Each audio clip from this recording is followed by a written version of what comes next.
Bom, pessoal, 5 minutos dados.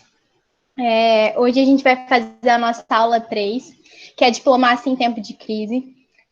A gente sabe já quem é a nossa convidada hoje, que é a Carolina Larriera, argentina, economista, diplomata, diretora do Centro Sérgio Vieira de Mello. A gente mostrou, Carolina, não sei se você chegou a ver antes de você entrar, o seu site, o site do centro, algumas redes sociais. Então, assim, é uma oportunidade incrível de conhecer o trabalho da Carolina, o que ela faz, o que ela movimenta. Ela vem inspirando várias conversas e vários debates. Eu venho acompanhando, particularmente pelo seu Instagram, os IGTVs que você vem fazendo. A gente está muito feliz e animado de estar te acompanhando e estar tendo você aqui.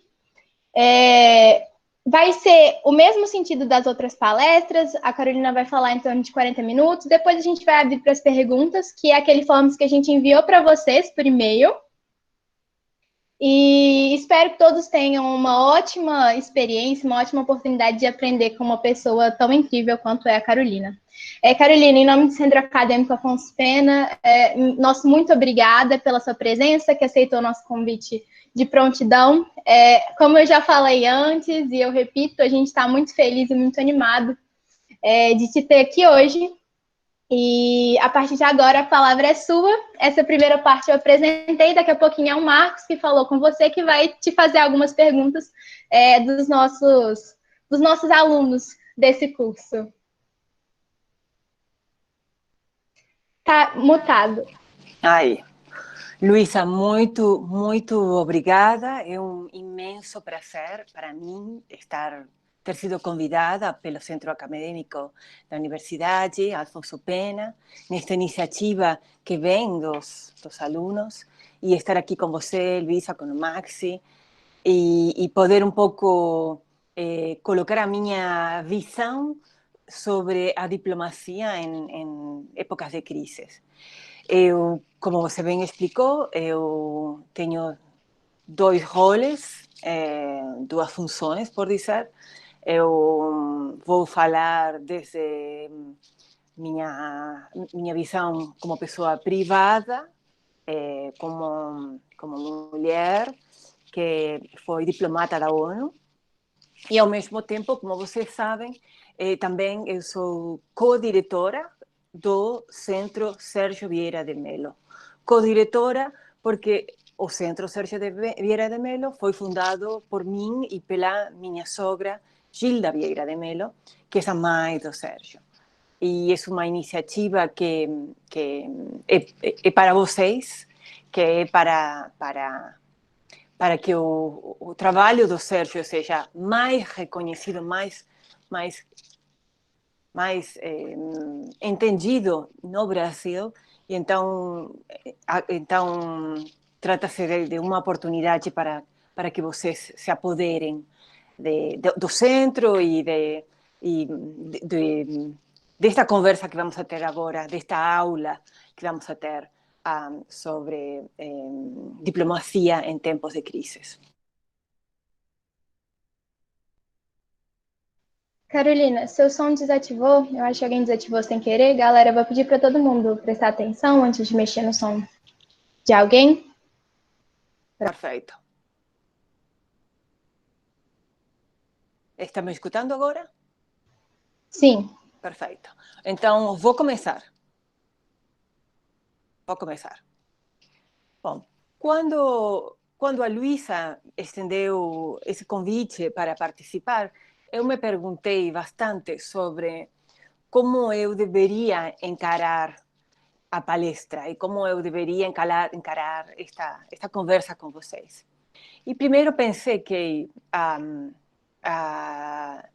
o que está na pauta hoje de relações internacionais realmente é a pandemia mundial do Covid, e que trata-se de uma pandemia mundial onde países ricos e países pobres estão sofrendo da mesma forma. E que esse era um tema relevante até pelo fato de que nós recebemos várias das guias, das falas da OMS, da Organização Mundial da Saúde, que é um organismo internacional que basicamente lidera ou foi criado com o objetivo de liderar situações como a que acaba de se apresentar, ou que se apresentou 3 meses atrás, a pandemia do Covid. E aí, quando eu ia ir por esse caminho, eu me dei conta e empecé a ler que em vários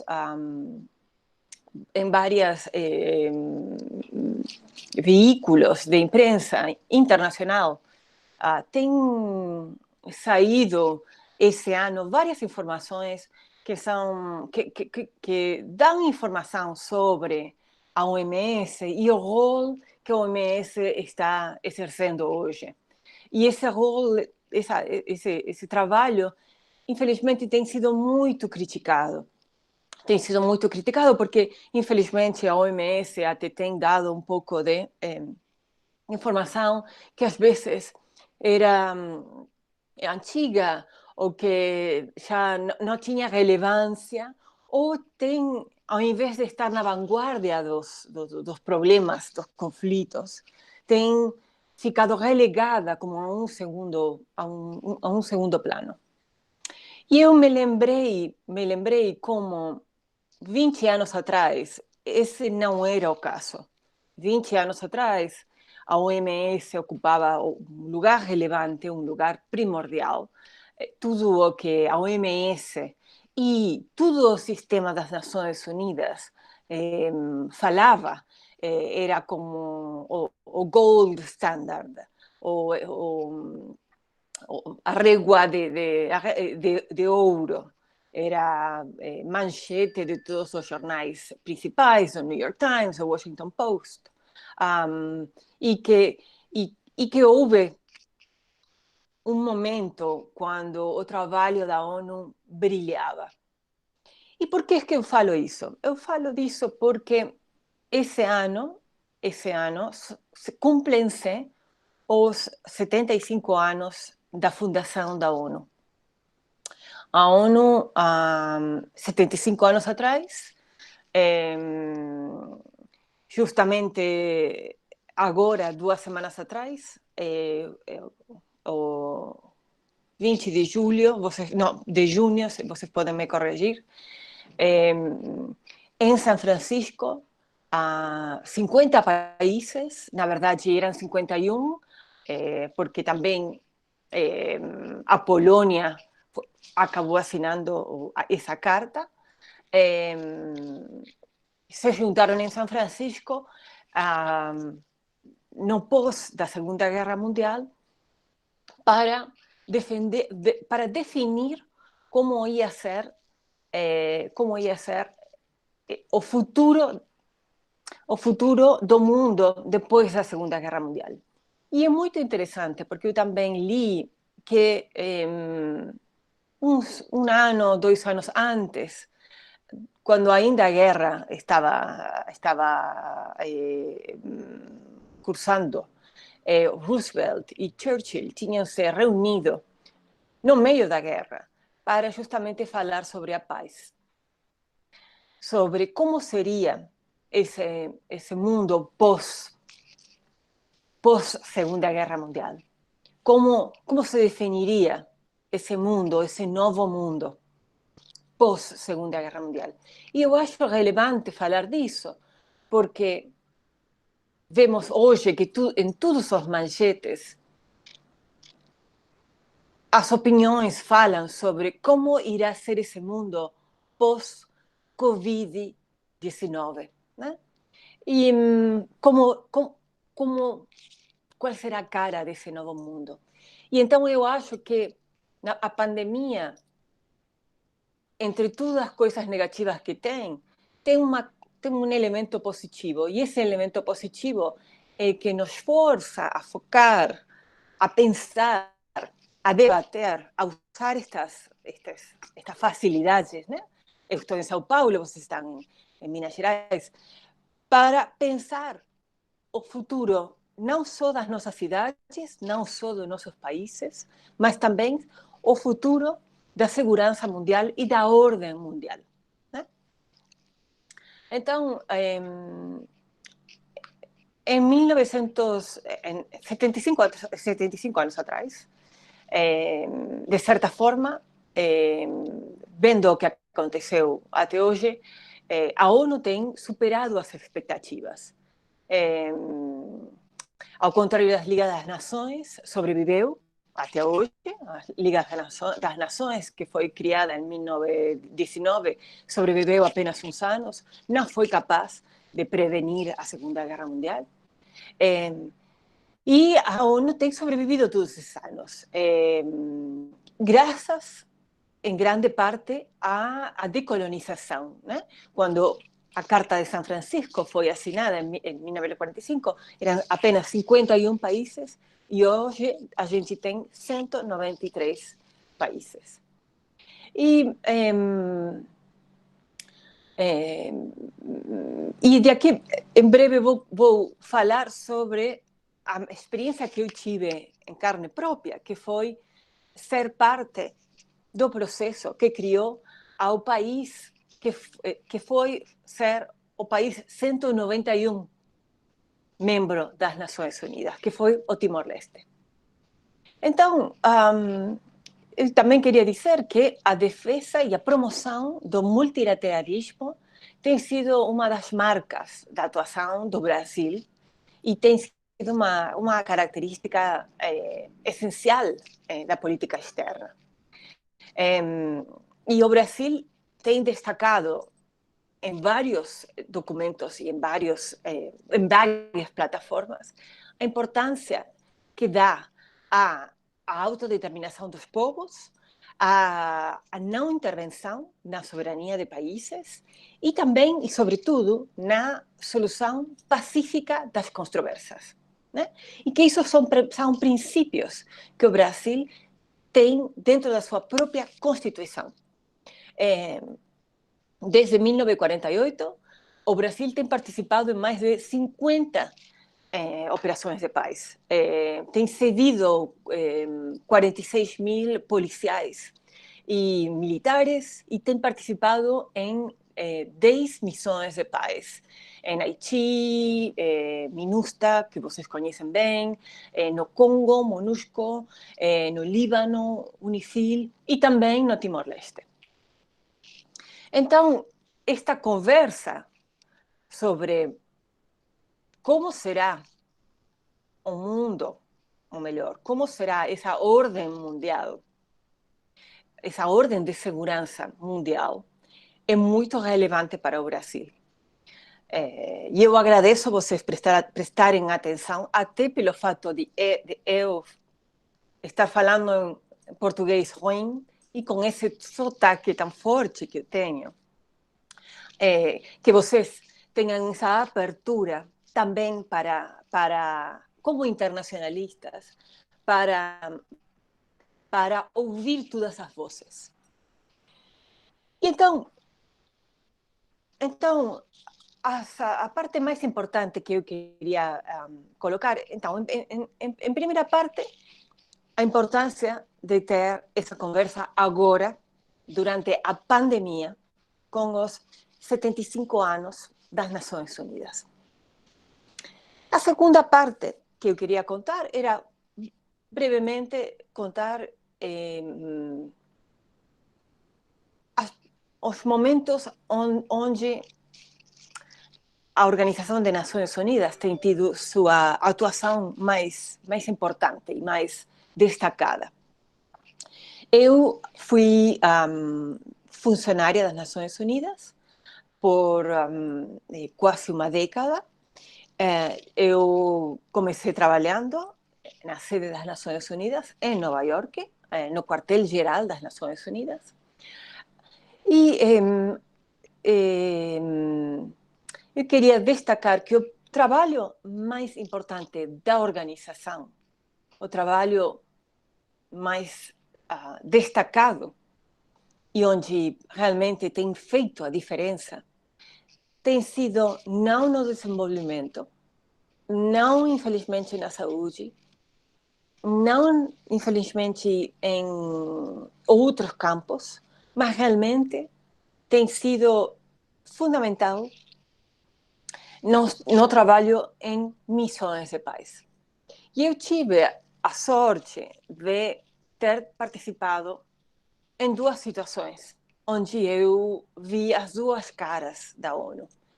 Por um lado, eu vi a melhor cara da ONU, que foi no processo no Timor-Leste, e agora vou falar em um instante. E eu também tive a oportunidade de participar no pior momento da ONU, no momento mais difícil e mais controverso, que foi no Iraque. E eu acho que os dois momentos são importantes e é importante que nós que a gente tenha uma plataforma para falar sobre as duas coisas. Então, vamos a começar pela parte boa. A parte boa foi que as Nações Unidas, desde que foi fundada, tem participado em várias missões de paz, em vários cantos do mundo, com maior ou menor taxa de sucesso. E quando chegou no ano 99, chegaram vários conflitos em simultâneo, que foram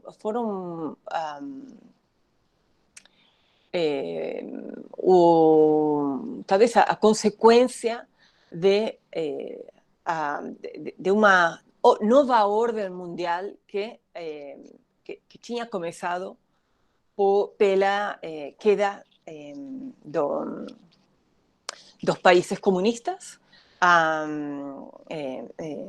pela reabertura que o mundo experimentou e pela nova ordem mundial que começou a partir de 1990. E para o final da década dos 90, e aqui a gente pode se situar em 1999,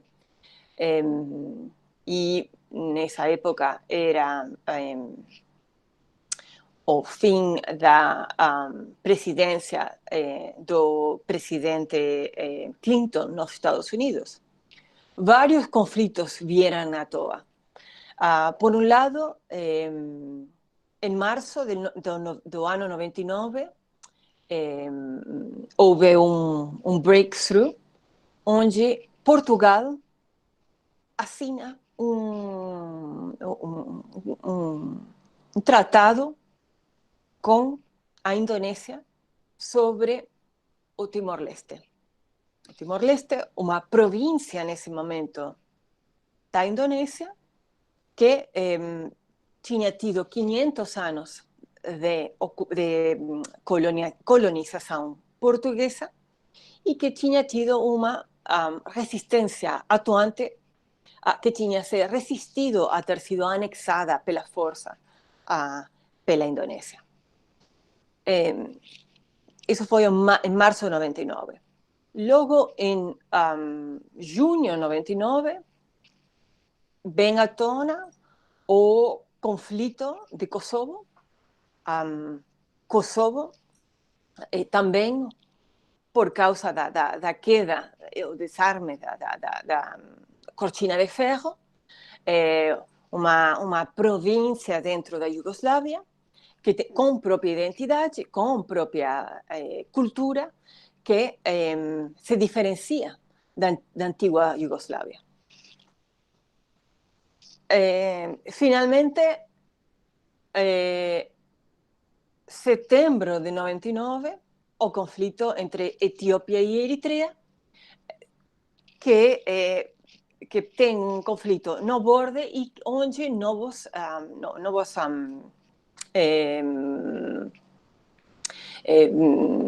problemas pela quebra do ceasefire, do cessar de fogo, colocam a situação de Etiópia e Eritreia novamente no foco da atenção. E, então, eu acho importante colocar a simultaneidade de todos esses conflitos, para vocês terem uma ideia da destabilização que aconteceu no ano 99 e de como, então, os recursos da organização tinham sido stretched thin, né? Teriam sido estirados até quase um ponto de quebra. Bom, em 99, finalmente, vocês devem saber que essa firma de um acordo em março leva para um referêndum no mês de agosto. O referéndum no mês de agosto, entre autonomia e independência, faz que os timorenses esmagadoramente se pronunciem a favor de uma independência fora da Indonésia e em contra de uma autonomia dentro do Estado indonésio, e que isso leva a uma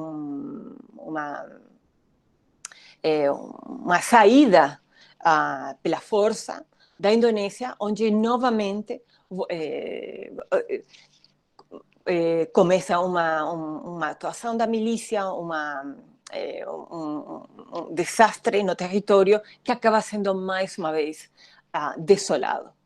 Então, aí é que as Nações Unidas entram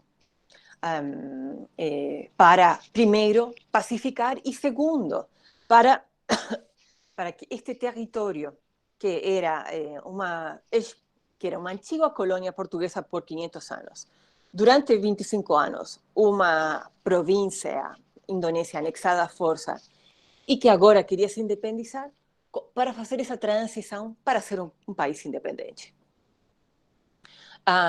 E vocês devem pensar, bom, que fácil. Não foi nada fácil. Foi extremamente difícil. Mas antes de continuar, eu queria fazer uma ressalva, porque aqui eu queria, talvez, me colocar o boné do Centro Sérgio Vieira de Mello. E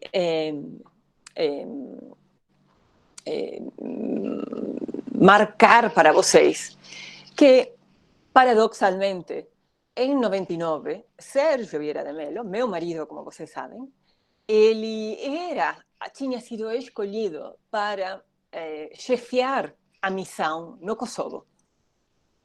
E em julho de 99, Sérgio encontrava-se no Kosovo justamente para fazer todo esse trabalho de mediação.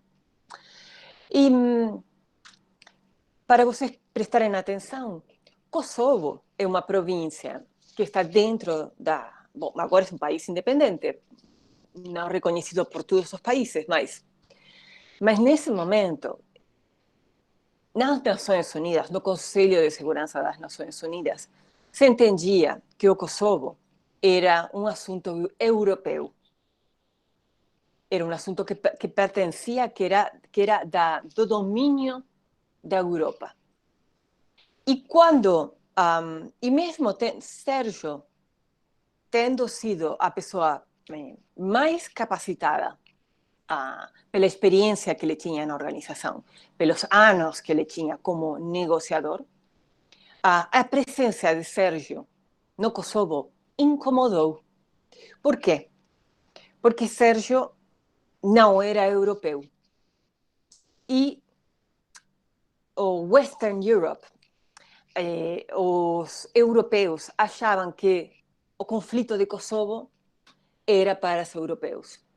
E então, Sérgio não durou em Kosovo muito tempo. Ele esteve ali 2 meses, até que ele foi reemplazado por um europeu, por Bernard Kouchner, que tinha sido o ex-ministro da França, da Saúde, e que o reemplazou como representante especial do secretário-geral da ONU. E eu coloco isso para vocês também, para vocês se darem conta de que existe uma narrativa por trás que talvez os livros que a gente lê sobre relações internacionais, sobre conflitos internacionais, muitas vezes são escritos por pessoas que vêm do norte e que precisamos mais nós escrevermos a nossa história desde o nosso ponto de vista. Porque eu acho que não tem muita literatura onde descrevam, por exemplo, o fato de que Sérgio não continuou no Kosovo por uma questão de passaporte, porque ele não tinha o passaporte adequado para poder ter a confiança dos que fazem as grandes decisões nas Nações Unidas. E que dentro das Nações Unidas a nacionalidade conta e muito. E no caso do Sérgio, contou e muito, porque fez que ele não conseguisse continuar, mesmo ele tendo os carimbos de profissionalismo, de experiência, do saber. Bom, então, vamos fast forward para o Timor-Leste. Então, o conflito de Timor-Leste, nós fomos lá para esta experiência singular e única, que foi que nos obrigou de sermos pioneiros na construção de um Estado, a construção de um Estado novo. E tivemos que ser forçados a começar desde zero, né? Imaginem o que foi realmente construir um país desde uma província. É como se, por exemplo, para vocês terem uma ideia, é como se Belo Horizonte amanhã decidisse sair da União e virar independente.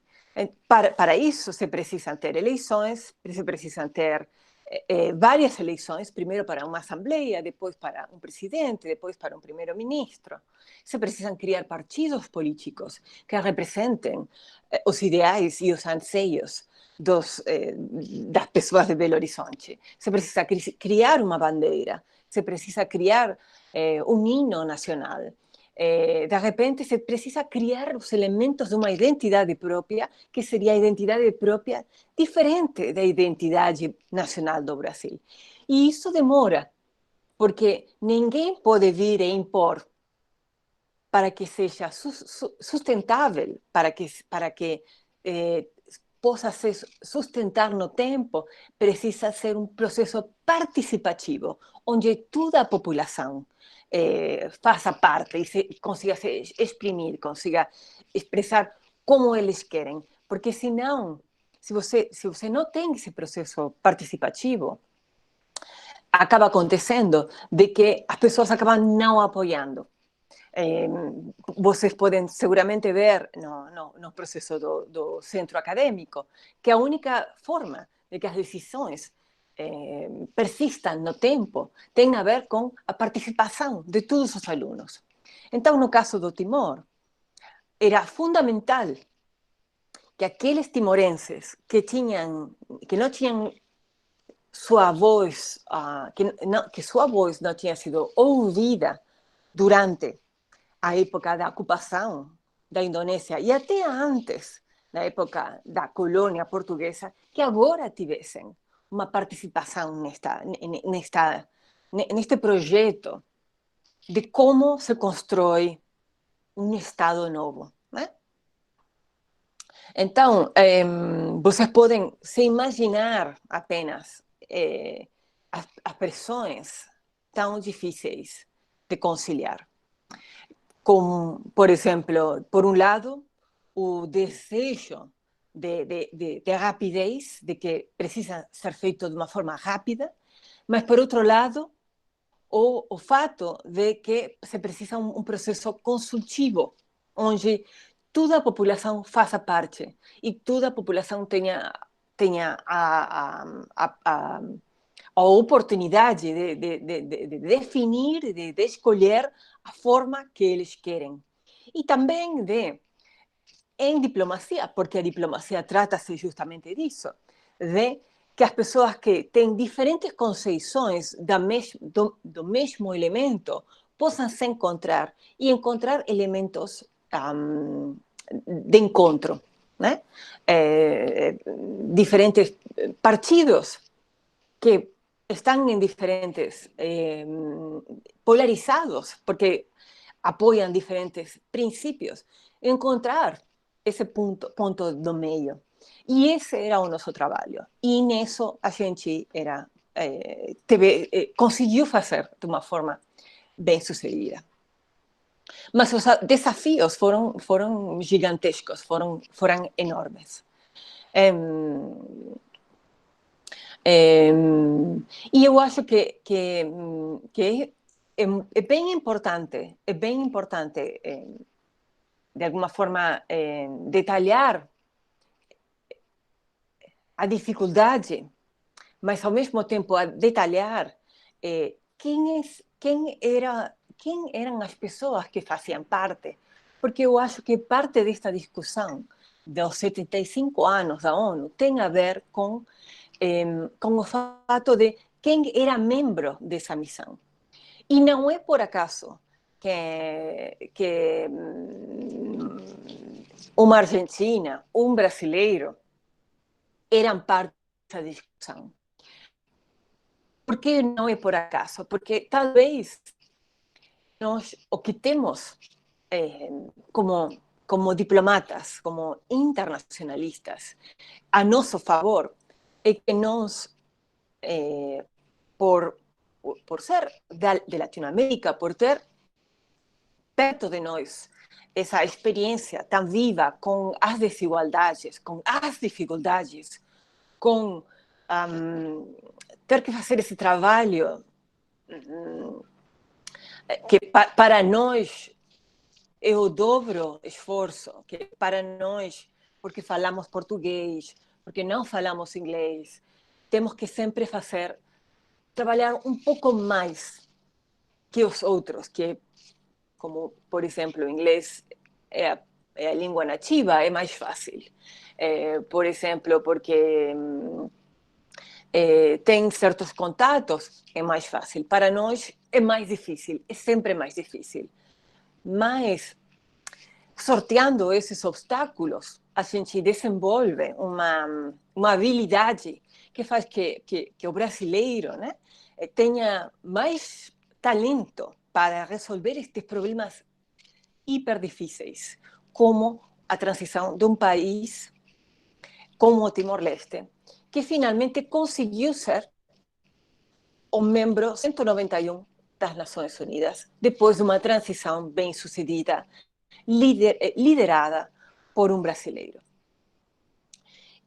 E vocês me perguntarão, por que é que eu destaco isso tanto? Por que estou marcando essa parte tanto? Eu marco essa parte tanto porque eu acho que é uma conversa que a gente tem que ter na diplomacia atual, na diplomacia em momentos de crises, sobretudo aos 75 anos das Nações Unidas. Precisamos saber e entender por que esse foi o momento de Timor-Leste, foi o momento mais bem sucedido das Nações Unidas em 75 anos, e que não é um acaso que fosse liderada por um brasileiro. Porque se vocês agora me deixam, eu vou falar sobre a outra parte, sobre o momento pior das Nações Unidas, o momento do Iraque. E que foi o que aconteceu? Por um lado temos o sucesso e por outro lado temos o ponto mais baixo. Se vocês procuram na literatura, vocês vão ver que tem muita literatura sobre o Timor-Leste, mas de repente sobre a atuação da ONU no Iraque tem bem pouco. se vocês prestam atenção, quando vamos a ver exatamente o que foi que aconteceu no Iraque, não temos muita literatura. E toda a literatura que existe é uma literatura que está, de alguma forma,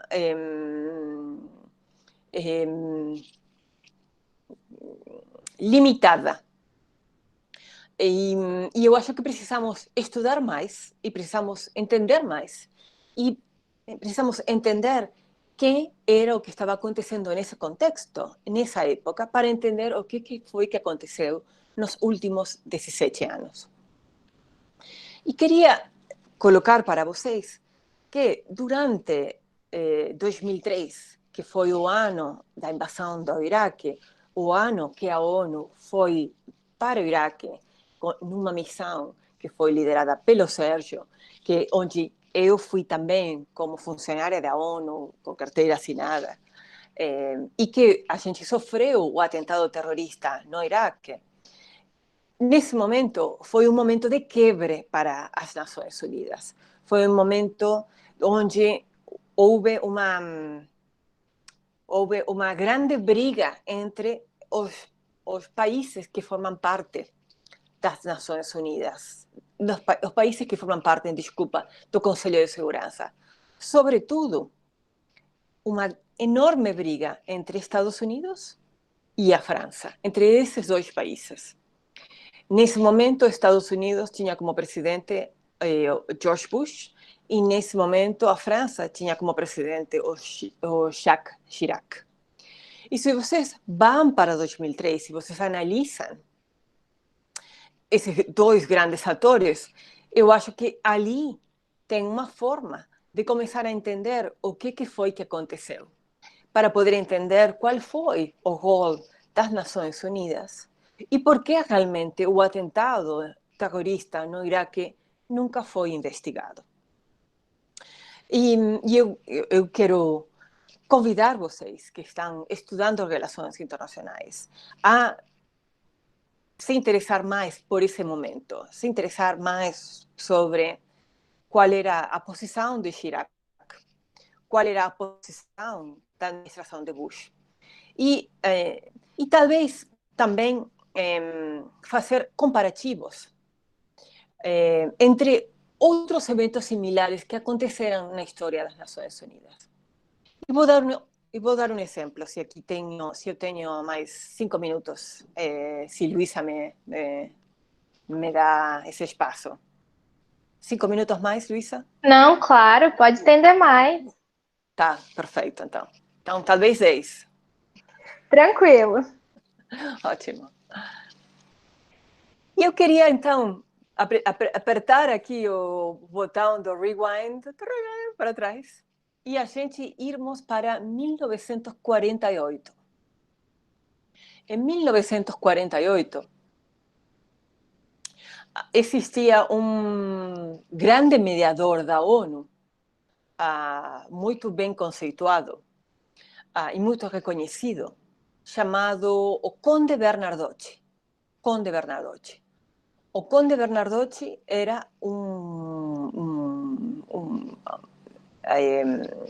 como se diz, um conde da Suécia, de uma família nobre sueca, e ele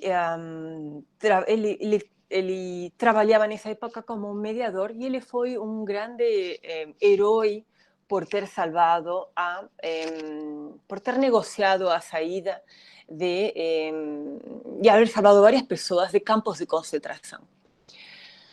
E se vocês achavam que o atentado que vitimou a ONU em 2003, que acabou com a vida de Sérgio Vieira de Mello e de 21 outros meus colegas e meus amigos, em 2003 foi o primeiro atentado contra a ONU, vocês estão equivocados, porque teve outro atentado. E esse atentado foi em 1948.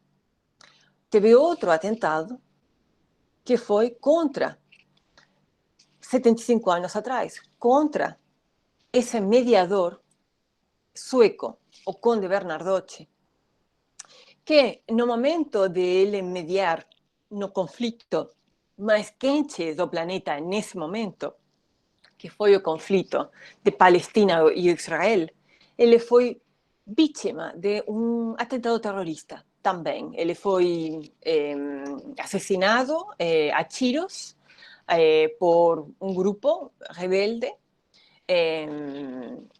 e morreu junto com várias pessoas da equipe dele. E em 1950, as Nações Unidas pediu investigar o assassinato do Conde Bernardocci. A Suécia levou à frente o pedido de investigação e a ONU, as Nações Unidas, a Organização das Nações Unidas, se apresentou frente à Corte Internacional de Justiça, que está na Holanda, na Haia, para pedir uma investigação sobre o acontecido nesse atentado que vitimou o Conde Bernardocci. Então, eu queria marcar isso para vocês, porque no caso do Conde Bernardocci, foi a ONU mesma que levou o caso para ser investigado numa corte internacional do nível do ICJ, International Court of Justice, a Corte de Justiça Internacional. A gente avança 75 anos, vai para 2003. No caso do atentado que eu sobrevivi, onde Sérgio Vieira de Mello, brasileiro, morreu, nunca houve uma investigação frente a uma corte. No caso do atentado, onde Sérgio morreu, Sérgio brasileiro, houve um informe de 28 páginas, chamado o Informe Atizari. O Informe Atizari, se vocês colocam no Google, vai aparecer. Foi feito por uma equipe de não mais de 15 pessoas e produz um documento de 28 páginas sobre o atentado. E só teve isso. E então, eu queria marcar para vocês o diferente tratamento em duas situações, em dois cidadãos de diferentes nacionalidades, né? E vocês devem saber muito bem que a Suécia é um país desenvolvido, está no primeiro mundo, que contribui muitos fundos para as Nações Unidas, que é um dos grandes países doadores das Nações Unidas, e que então houve muito interesse em investigar o que aconteceu com um nacional do país deles. No caso do Iraque, o Iraque foi o ponto mais baixo na história das Nações Unidas. No caso do Iraque, as Nações Unidas não fez nenhum... não levou o caso dos 21 mortos, incluindo seu herói mais importante, o Sérgio Vieira de Mello. Nunca levou esse caso para nenhuma corte, porque nenhuma corte jamais investigou o atentado. E eu me pergunto, até o dia de hoje, será que as Nações Unidas têm algumas nacionalidades que são mais importantes do que outras? Que, como o caso que Sérgio teve no Kosovo, o fato de ele não ter sido um europeu custou que ele pudesse ficar na transição do Kosovo, e ele foi levado para outro conflito, que era o Timor-Leste, que no momento que a gente foi para o Timor-Leste era um estado falido, que não era importante para ninguém, e que só no final acabou sendo um caso de sucesso, mas bem no finalzinho. E eu me pergunto, e eu insto a vocês a talvez pensarem e investigarem e se interessarem sobre as diferenças de tratamento de dois casos separadas por 75 anos, um do outro, de dois indivíduos que são heróis na instituição, mas que um ameritou o tratamento da Corte Internacional de Justiça e outro ameritou um informe de 28 páginas que está na internet, sem nenhum juiz, e que, ao contrário, durante 17 anos, eu tenho tentado de levar à superfície, junto com a minha sogra, que é uma velhinha, que tem 90, mais, tem 100 anos hoje, realmente. E por quê? Por que esse tratamento? E sim, esse ano, 2020, nos 75 anos das Nações Unidas, onde, por causa do Covid-19, estamos todos em casa e estamos num momento para refletir se talvez não é o momento de levar à frente a discussão de que organização nós queremos de aqui para frente. Como queremos que a ONU seja de aqui para os próximos 25 anos, né? Para que quando as Nações Unidas cumplam 100 anos, realmente represente os interesses de todos, dos brasileiros, tanto como dos americanos, dos suecos, dos franceses e do resto do mundo. Então, abro agora para vocês a discussão para que vocês me perguntem e ter uma discussão, refletir sobre esses pontos. Muito obrigada. A gente que agradece, Carolina, sua fala foi, assim, fenomenal. E justamente construindo um pouco nessa exposição que você fez sobre a questão das nacionalidades, o papel mesmo que o Brasil tem dentro da instituição da ONU e, ao mesmo tempo, esse tratamento inequânime, a gente ficou um pouco curioso e chegou uma série de perguntas para a gente, no sentido, você acha que o Brasil, que, embora tenha tido pela sua experiência justamente esse tratamento desigual, mas que mesmo assim é um país que tem uma história muito grande na ONU, a figura do Sérgio e mesmo todo o papel do multilateralismo histórico que o Brasil tem, você acha que o quadro atual, com esse descaso do Itamaraty, tende a agravar mais a visão do Brasil nas relações internacionais, ou você acha que é um momento passageiro que o Brasil tem mais chances de se fincar, recuperar um pouco desse prestígio ambivalente que ele já teve? Olha, como você falou muito bem, Max, o Brasil tem uma atuação desde a fundação da ONU. A gente falava desses 50 países, né? A gente fala da Berta Lutz. Então, o Brasil tem estado nessa reunião da Carta de São Francisco. As mulheres brasileiras têm sido parte dessa discussão de como ia ser essa ordem internacional, né? Então, imagina nessa época o rol tão importante que o Brasil tem contribuído para essa Carta das Nações Unidas, que determinou os contínuos 75 anos, né? E, como falei mais cedo, os princípios da ONU estão dentro da Constituição brasileira. Estão dentro da Constituição brasileira. Eu acho que o Brasil poderia fazer mais e que Brasil, institucionalmente, pelo Itamaraty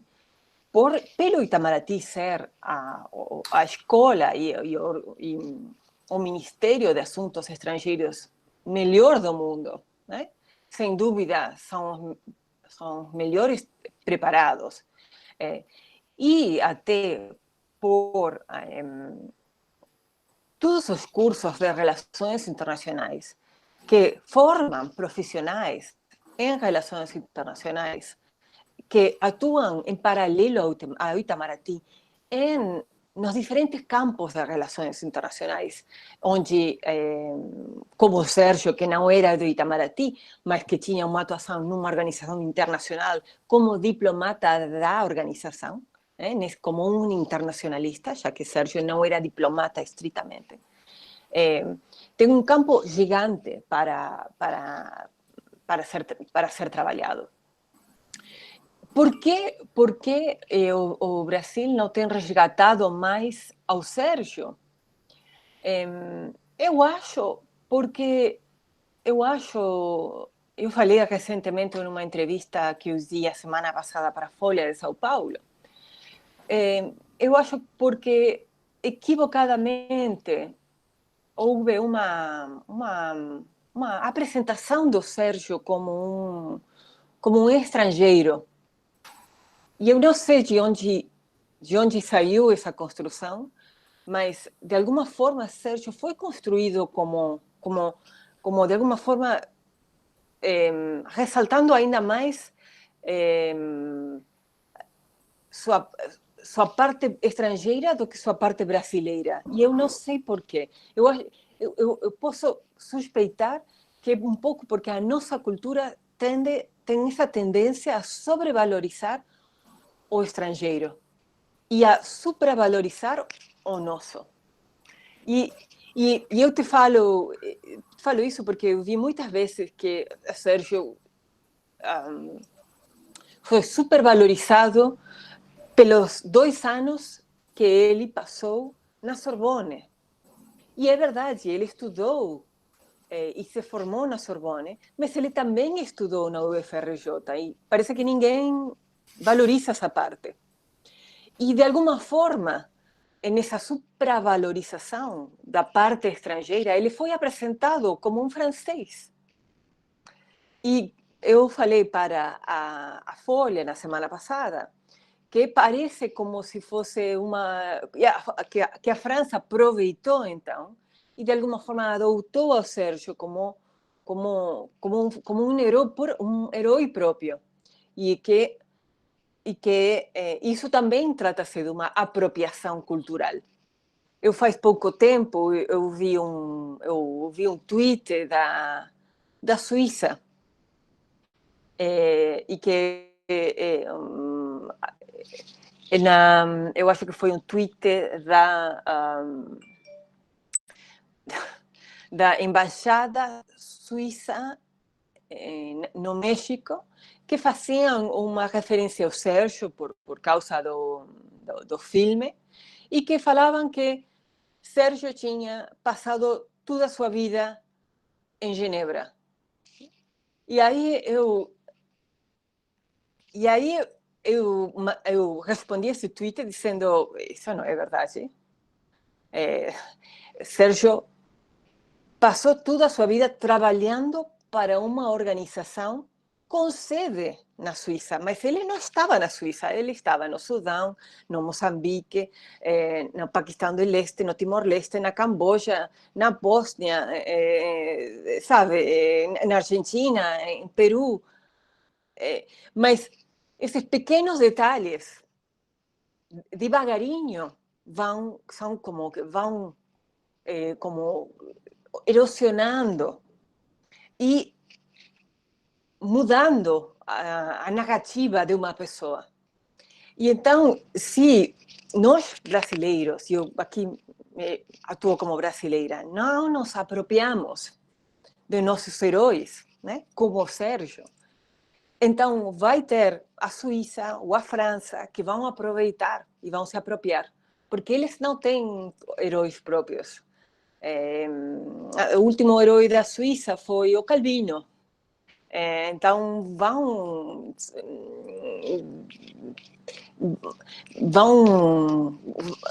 vão fazer essas coisas inadvertidamente.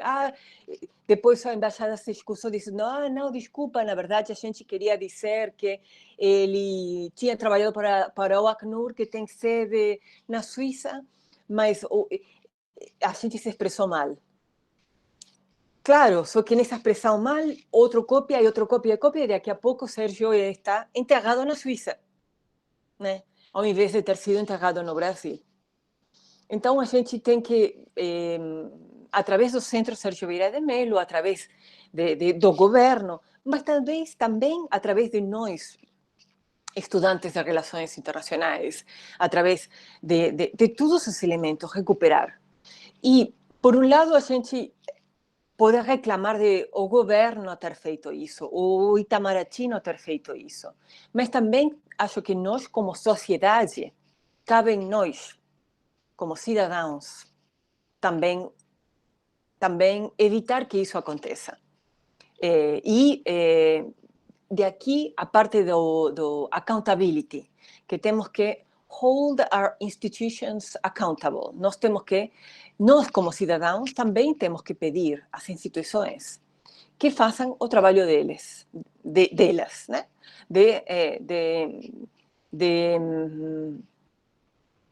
Levantar estas questões mais. Nós, como sociedade civil, temos essa responsabilidade.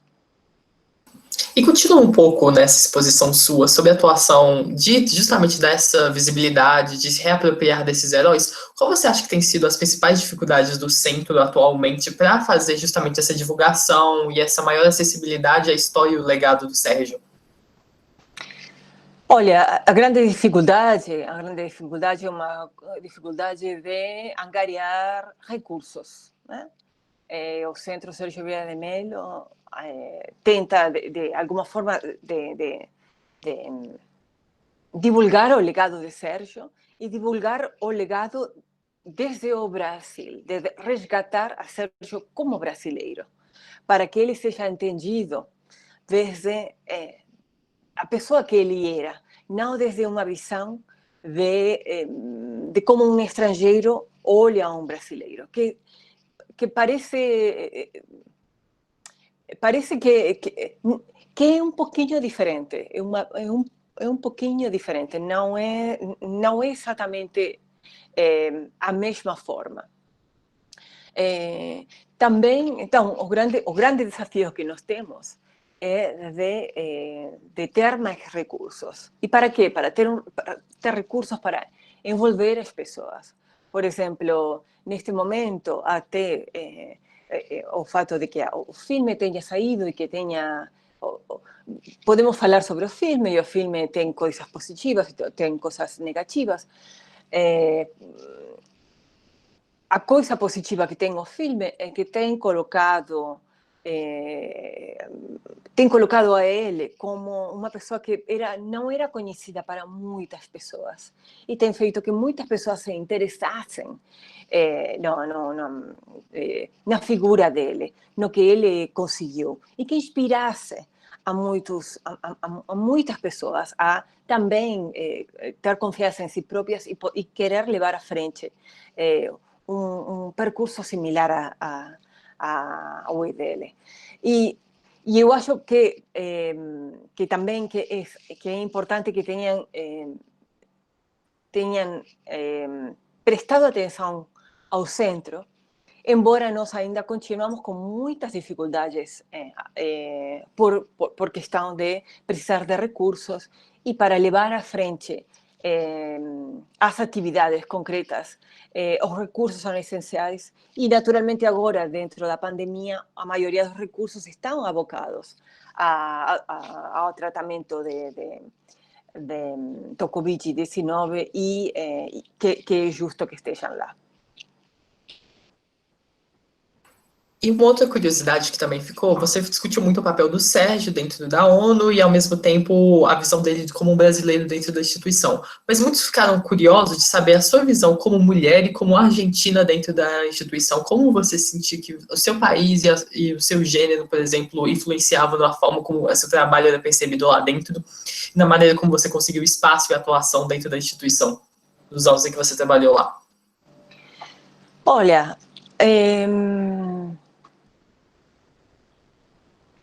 Olha, para uma argentina, realmente a experiência é igual que a de um brasileiro. Na verdade, dentro da ONU, a gente é vista como um grande bloco, né? Infelizmente, ainda tem pessoas que acham que a América do Sul é como África do Sul, que é um país só. E ao invés que a América do Sul é um mosaico de identidades, né? Que a gente sabe das grandes identidades que tem, e as diferentes e divergentes identidades e línguas, né? E de culturas. Então, por um lado, essa parte de que o continente não seja visto como um bloco e com só uma voz. E depois a grande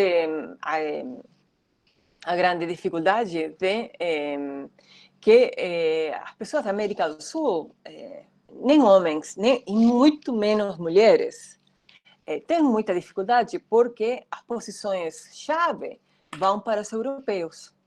Então,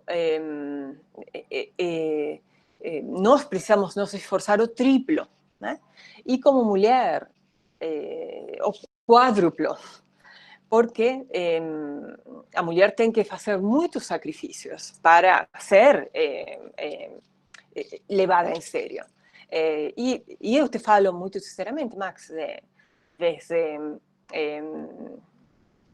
como a mulher é representada até na mídia, eu tenho batalhado muito todos esses anos por ser mostrada como uma profissional, uma profissional que não estava trabalhando na ONU apenas como mulher de alguém, mas com minha própria entidade, com meus próprios estudos, como profissional também dentro da ONU, fazendo tarefas, né, dentro da ONU,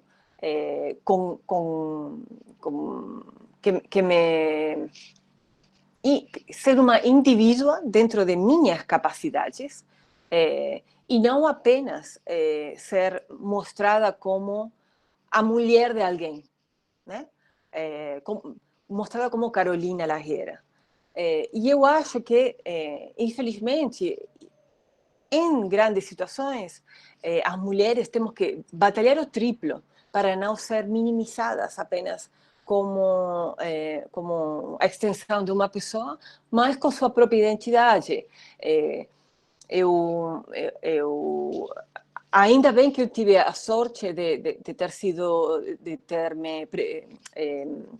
ter estudado em uma universidade como Harvard, que tem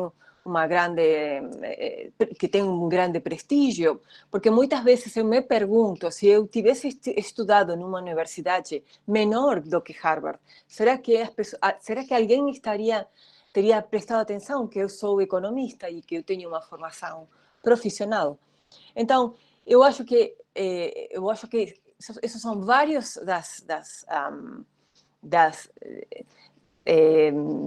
obstáculos que nós enfrentamos. Outros obstáculos que as mulheres enfrentamos é que precisamos mais mentores, precisamos ter modelos para nos espelharmos nesses modelos, pessoas que sejam mais ou menos como nós, para nós termos uma guia de como é que se faz, como é que ir. Então, com falta de guias para uma mulher, não é o mesmo você olhar para a trajetória de um homem, porque o homem tem outras facilidades que nós não temos. Então, nós precisamos mais mulheres que se coloquem disponíveis para este trabalho de mentoria. E, por exemplo, esse é um dos trabalhos que o Centro Sérgio Vieira de Mello procura atingir. Por um lado, trabalho de mentoria com aquelas pessoas que estão procurando de ter um norte, tanto homens como mulheres, e ao mesmo tempo de democratizar o ensino da diplomacia, que a diplomacia não é apenas um campo para diplomatas da carreira de diplomacia estrita, mas que se pode espalhar em diferentes campos e se pode exercer também para pessoas com menos recursos, através de ensinar elementos básicos como negociação, resolução de conflitos, etc. Agora, por causa da pandemia, nós temos mais dificuldade de poder colocar essas ensinanças disponíveis, mas estamos tentando com um parceiro de viabilizar uma plataforma online para poder fazer esses treinamentos. Ótimo. Mas eu queria talvez agregar mais, se você me deixa, mais um elemento que eu acho importante, que eu acredito que todos esses anos eu tenho levantado a voz para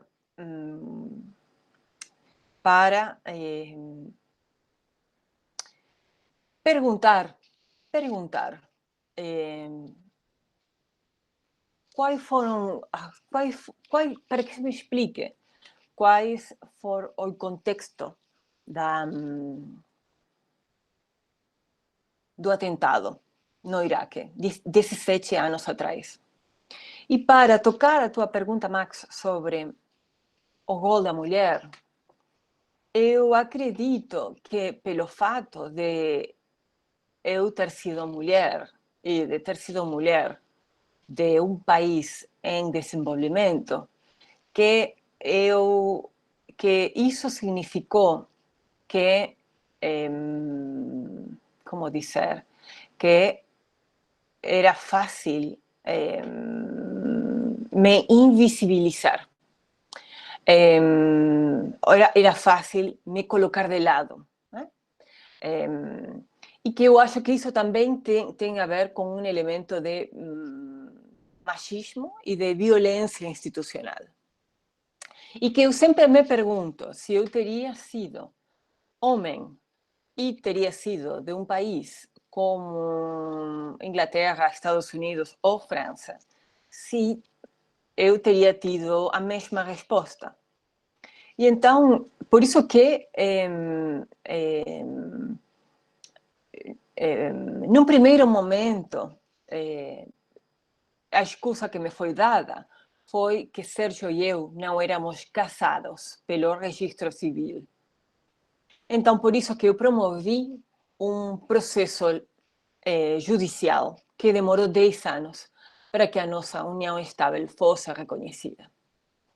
Só que no momento que, com a documentação judicialmente reconhecida, que Sérgio e eu éramos casados perante a lei, ou tínhamos o equivalente de um casamento, a atitude continua igual. Então, eu me pergunto, o que mais tem por trás? O que mais tem por trás desse evento, que foi o evento mais terrível da história da ONU? O que mais tem por trás? Que existe essa recusa da Organização das Nações Unidas em dar respostas. Até hoje, a ONU tem se recusado a dar respostas. E eu queria convidar a vocês de não deixar morrer este assunto e de utilizar todos os meios disponíveis, por e-mail, por Instagram, por Twitter, de mandar mensagens para a ONU Brasil, para a ONU em Nova York, para a ONU em Genebra, de dar respostas, de utilizar as novas tecnologias para realmente colocar de novo na mesa esta falta de respostas para um brasileiro e perguntar se ele teria sido europeu, teria sido tratado da mesma forma, ou foi porque ele era brasileiro que então a vida dele tem menos valor que a vida de outras pessoas? Excelente, Carolina. E continuando, já que a gente teve uma nota um pouco justamente pessimista de explorar muito essa dimensão desse momento de crise da ONU que você diagnostica no ano de 2003 com a invasão do Iraque, eu queria, na verdade, voltar um pouco à primeira metade da sua fala, quando você explorou um pouco a questão do Timor-Leste e justamente esse esforço de construção de uma democracia, de estabelecimento de participação na ordem internacional, de construção de um país nos direitos humanos, que eu acho que é uma nota interessante, justamente quando a gente olha, por exemplo, o caso do Brasil é paradigmático dessa onda de governos mais conservadores, mais violentos e mais calcados no discurso de ódio, do nacionalismo. Então, eu queria que você explorasse um pouco essa primeira experiência que você teve justamente de construção da democracia dentro das relações internacionais e como você viveu esse processo no Timor-Leste. Uhum. Obrigada, Max. Olha, quando estava pensando sobre Nações Unidas nos 75 anos, eu estive lendo bastante e tem aparecido agora no Economist, no Foreign Affairs, várias reflexões sobre esse fim do unipolarismo dos Estados Unidos e os Estados Unidos meio como que se fechando e se voltando mais introvertido e se saindo de grandes tratados internacionais e como isso tem sido copiado em vários países, até a gente está observando isso, está sendo testemunha de que isso também está acontecendo no Brasil. E eu acho que o exemplo do Timor-Leste é um grande exemplo, porque, de alguma forma, Timor-Leste foi um laboratório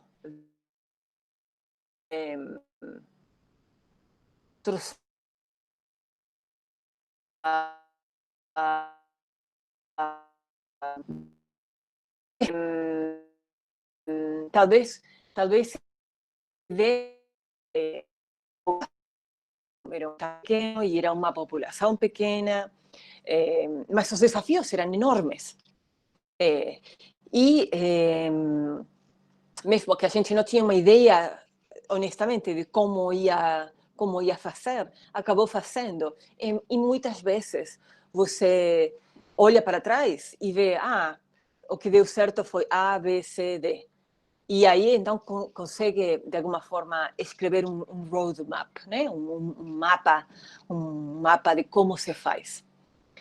E eu acho que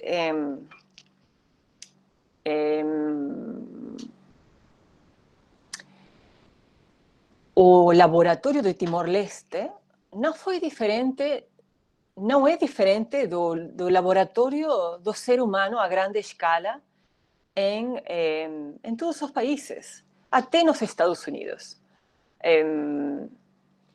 E o grande segredo, é um segredo muito simples e um segredo muito universal. A gente não está reinventando a roda, a gente sabe a resposta. E é uma resposta universal. O grande segredo do que aconteceu no Timor-Leste, que o grande segredo que Sérgio sabia, que ele descobriu nos 30 anos de carreira dele, o grande segredo era realmente que trata-se de você ir até as pessoas com o conflito, você ficar perto das pessoas com o conflito, você bater a porta das pessoas com o conflito e você escutar as pessoas com esse conflito para entender qual é o problema, qual é a questão, quais são os seus anseios, o que está por trás do discurso. Eu tenho um professor que uma vez tinha falado de que é mais importante ouvir a música por detrás das palavras.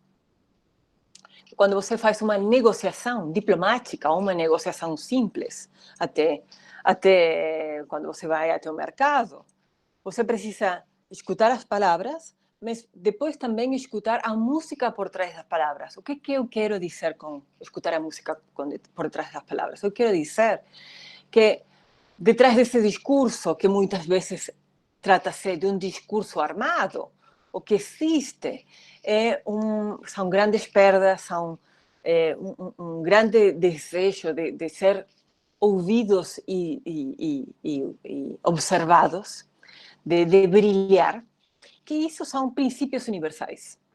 E que Sérgio entendia isso, ele entendeu isso, ele aprendeu isso na carreira dele, não estando em Genebra, como eu falei para esse cara da embaixada suíça, porque Sérgio não trabalhava em Genebra, ele trabalhava no campo e ele dedicou 30 anos, e dos 30 anos trabalhando perto do sofrimento, é que ele aprendeu que o segredo está em escutar as pessoas, entender o que precisam e começar a fazer o tecido a partir dali.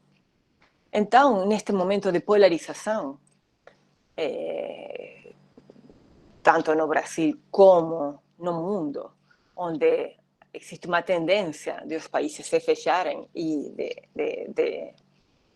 de saírem das grandes convenções internacionais, eu acho que é o momento realmente para sairmos e ter estas conversas que precisam que precisam existir. O que as pessoas estão precisando? O que está faltando? Onde é que mais pontes precisam ser abertos? E eu acho que até o Covid provê uma oportunidade, porque tecnologias como a tecnologia de Google Meet ou Zoom facilitam essas conversas. Excelente, Carolina. E mais uma última pergunta para a gente encerrar, se você ainda tiver tempo. Sim.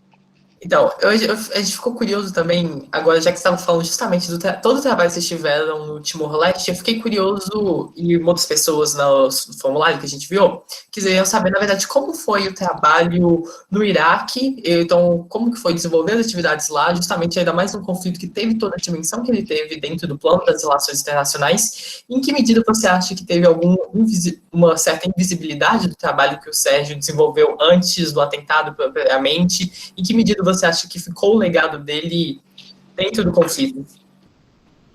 Olha,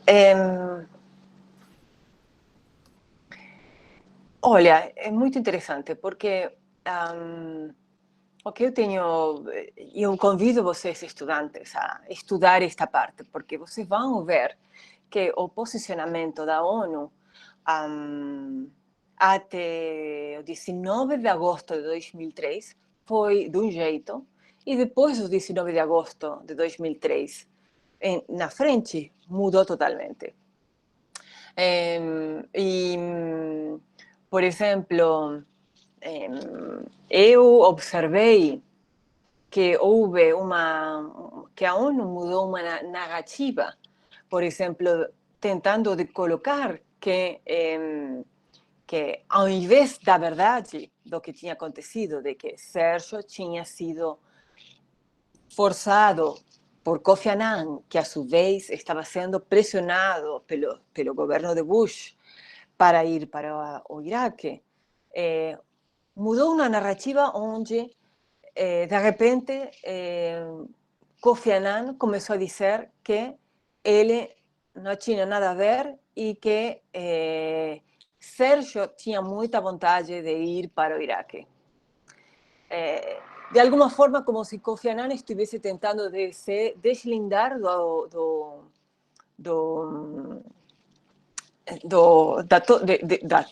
todo o fracasso que foi o Iraque. Da mesma forma que Kofi Annan tentou de se pegar muito do sucesso do Timor, do fracasso do Iraque, ele tentou se despegar, tentou ficar bem longe. Até eu tenho lido em algum momento que o Departamento de Comunicação também tem colocado como que Kofi Annan, que era o secretário-geral das Nações Unidas nessa época, e o chefe de Sérgio, tinha se pronunciado em contra da guerra do Iraque. E isso não é verdade. Kofi Annan se colocou em contra da guerra do Iraque um ano mais tarde, depois do atentado. Mas ele, durante um ano inteiro, ele estava apoiando os americanos. Então houve uma virada da camiseta como se dice en términos futbolísticos. Y disculpa, viró casaco. E eu acho que isso teve a ver com, sabe, na alta política, existe uma grande preocupação por ficar do lado da história, ficar do lado bom da história. E eu acho que, de alguma forma, o evento do Iraque foi um evento que para a liderança da ONU deu tanta vergonha de ter nos jogado lá sem nenhuma proteção e basicamente ter nos enviado a nossa morte, que isso deu muita vergonha. E a liderança da ONU, o Kofi Annan, ele virou casaco. E ele, de repente, tentou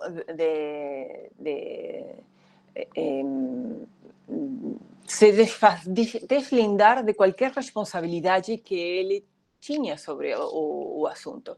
E isso realmente, eu acho que é um desmérito para não só nós, funcionários da ONU, que estávamos lá, para Sérgio, que morreu e que deu a vida dele, mas também para, por exemplo, os iraquianos, que sofreram tanto tempo e que ficaram aí no meio dos grandes poderes que brigavam entre si, e a ONU, que teve o programa Petróleo por Alimentos durante uma década, que de repente o chefe máximo da ONU tinha, sabe, de repente mudado de posição de um momento para outro. Sabe, não é do que se espera, dos altos valores de uma organização. E eu acho que talvez é importante encerrar dizendo o seguinte, Max, que as instituições são pessoas, né? As instituições apenas são um resumo, são valores que estão colocados que o mundo inteiro subscreve, os grandes valores, que valem a pena lutar por esses grandes valores, mas que no final são implementados por pessoas, por indivíduos. E que Sérgio, ele foi o representante do melhor que as Nações Unidas têm para dar. E que pode dar. E que quando ele foi assassinado, e quando aconteceu esse assassinato, e esse assassinato mostrou todas as fraquezas de uma organização, que o pior que a organização, o pior que os líderes da organização fizeram foi colocar tudo isso baixo o tapete, ao invés de colocar para cima, olhar os erros e melhorar. E que isso foi o que fez que até hoje a instituição, ao invés de se fortalecer, tem vindo se debilitando. E que nós precisamos marcar isso para a organização, para que retorne a ser essa organização com esses valores, com esses princípios, com essa força que faz que este mundo seja um mundo multilateral, onde todos os estados possam ser ouvidos e onde as vidas de todos aqueles que sacrificaram que tenham valido a pena. Eu acho que fechar dessa forma, eu acho que é a melhor forma de fazer honra aos grandes heróis da organização.